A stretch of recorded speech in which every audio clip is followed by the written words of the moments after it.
Hi!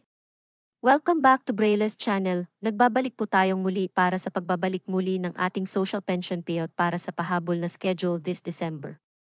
At ang pagbibigay ng 3,000 pesos local pension para sa more than 18,000 senior citizens ng isang lugar.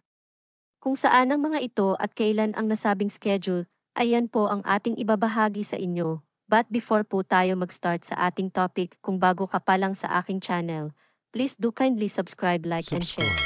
Sa ating mga kaibigan, kaanak o kapwa po nating pensioners at please share na din sa ating mga social media accounts para mas marami pa ang makaalam ng kanilang payout. With no further ado, let's begin na po sa ating topic. Just in.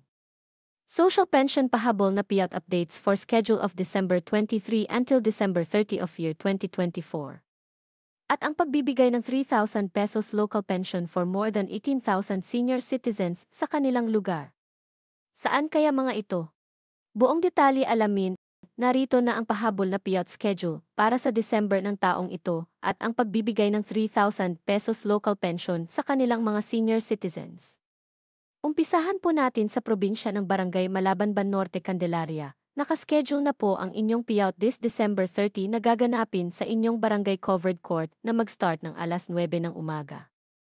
Ang sumunod naman ay sa probinsya ng Barangay Palapalasan, Ildefonso, Bulacan, nakaschedule na po ang inyong payout ngayong araw sa inyong barangay covered court.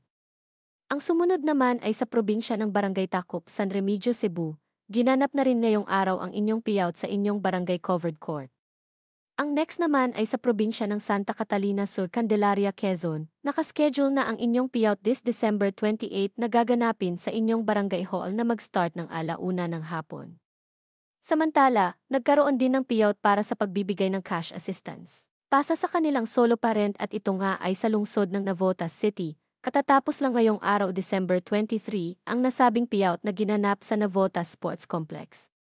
Ito ay para sa unclaimed payout noong third quarter at para sa fourth quarter payout. Samantala, may isang lugar ang naghandog o nagbigay ng halagang 3,000 pesos para sa kanilang mga senior citizens. Ito ay humigit sa 18,000 senior citizens na nakatira sa probinsya ng Biñan, Laguna ang napagkalooban ng tig 3,000 pesos.